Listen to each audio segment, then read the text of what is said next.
salaamaaleykum yéen a ngi ak Sala bu seen émission Feemu fii ak Feneen tey nag coof au four lañ leen indil gis ngeen ko am nañ suñu coofu 1,5 kg waas ko ba mu set tranché ko teg de côté lii laaj la ak kaani sofia moom lañ dëbb ba mu nooy noonu ñu daal di ñëw paccal ci lu toll suñu ñaari doomu lingom yu am ndox voilà lingom bi moom c'est important ci jën bu ñu ko ci paccalee ba pare lu ñuy def mooy ñëw xorom ko poobar bi lu yem rek comme nu ngeen ko xamee poobar yàpp kaani jën. voilà man loolu mooy sama concept ma daal ci def tuuti lem tuuti moutarde daal ci def tuuti paprika na apporter goût apporter couleur lii épice bii nii pour fruits de mer la ak jën ma laal ci tuuti daal di ci laal sama tuuti sauce huître voilà ma defee sauce huître laal tuuti sauce ñu maam daal di yëngal sama marinade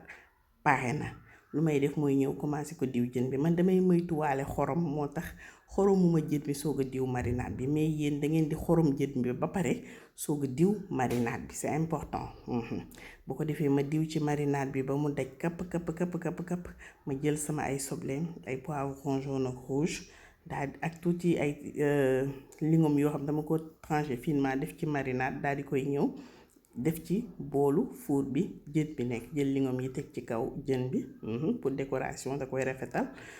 ku mu neex tam bu ko ci def parce que mën na ci apporter tam tuuti amertume voilà ñu daal cee def rondelu soble yi des wis ci huile d'olive pour ne pas que suñu jën collé ci moule bi ñu dugal ci four ba amoon nañ foofu suñu ay gambas suñu raxas ba mu set éviter ko pour suñu décoration lay doon ñu daal di ciy sotti suñu destu marinade gis nga mariner ko rek daal di koy def ci plateau four bi mu ànd ak jën bi ñor jëlal suñu poulet au four pare na ñu àndale ko ak suñu benn salade avocat daal di defar suñu marinade soble bu saf sap teg ca wet ga bu saf lingom sax ndékki nii di koy bugg di ko ci wis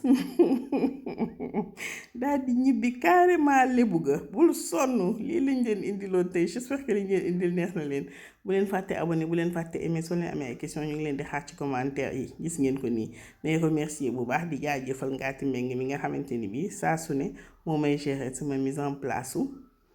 tournage voilà jëlal lii ñu daal di jël suñu ay gambas laaj ni ko ca côté jëlal ma lii mënta ñàkk jëlal loolu